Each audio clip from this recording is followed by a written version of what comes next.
What up? It's Jimmy from odds.com. This is a clip from our big NCAA basketball show. If you want to check out the entire show, just hit the link at the bottom of the screen. It's available exclusively on odds.com. We go back to the Ohio Valley Conference for Max's next stop on his card, 8:30 p.m. Eastern. Tennessee Tech Golden Eagles, 2-13 on the year, 2-6 in conference at Austin Peay Governors, 7-4, 3-2 in the OVC, Winfield Dunn Center in Clarksville, Tennessee. Let's pop up what we are dealing with from a market perspective here. And we have Austin Peay opening up as 10-point favorites. That moves to 11. This total opens up at 144. It's now 144.5. There is 145 on the board. Tennessee Tech snapped their 4-game losing streak to win just their second game of the year at home over Tennessee State, 74-71. They had 3 players scoring double digits, led by sophomore guard Keyshawn Davidson, who went for 19 points, 6 assists. He's averaging 10.8 points, 3.8 assists on the year. They're led by guard J.R. Clay, who averages 14.6 points, 3.7 assists, and guard Jamaria Franklin, who averaged 13.9 points and 4.7 rebounds. They struggle offensively. They average 64.2 points per game. They hit just 41.8% from the field, 31.5% from 3, and 65.8% from the foul line. That's not their biggest problem. It's not shooting. It's turning the ball over 17.1 times a game.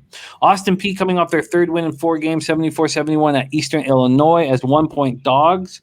Senior guard Terry Taylor banked in the winning 3 as time expired. It was a wild shot.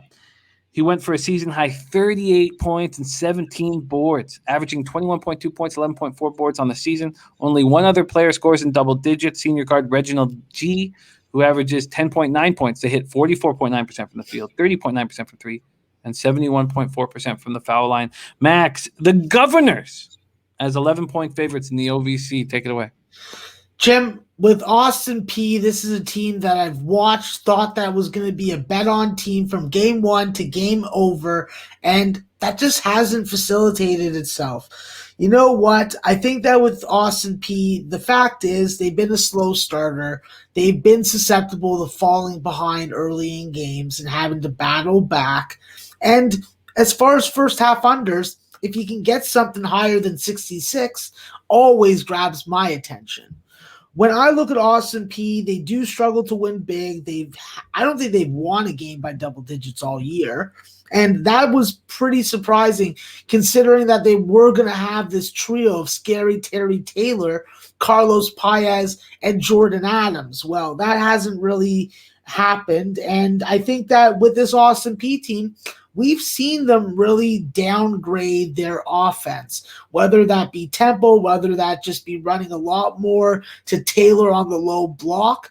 And we've seen them struggle to get to 75 or higher. So this is a team that has to do their work on the offensive glass. If they're not going to be explosive like they were last year with the same pieces, they're going to have to do work the old-fashioned way.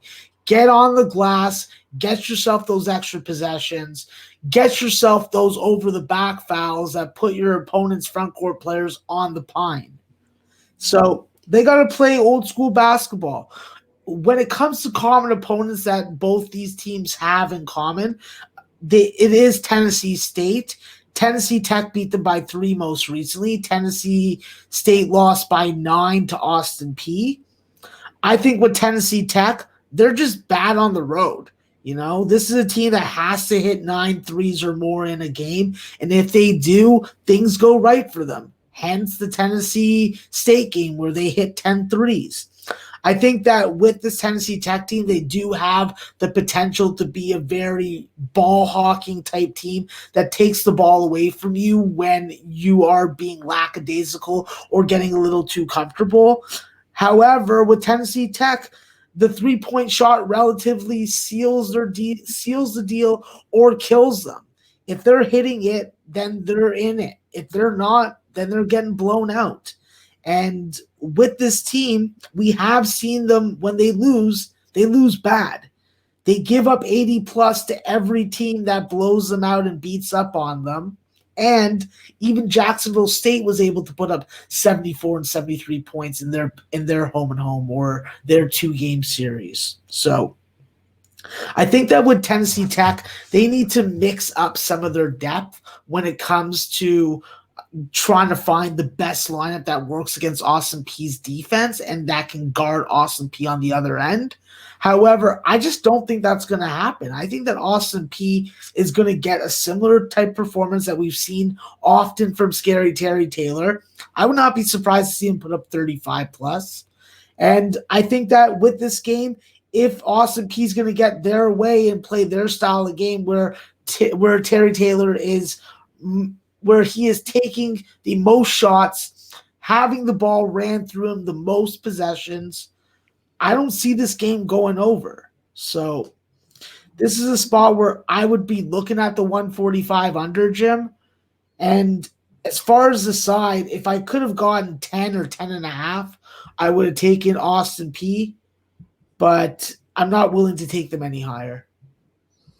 All right, well, let's see if there's possible first if we can get you a 10.5 here at any of these licensed books.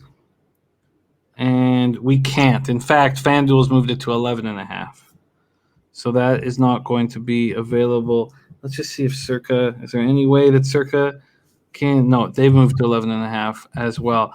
From a total perspective, we only have 144.5s right across the board. Is that going to work for you? Yeah, I'll take the 144.5, Jim. And we're going under the total? Yes, sir. Under the total, under 144.5 at minus 110. That's available at FanDuel, PointsBet. Let's just see, can Bet365 do anything to help us here?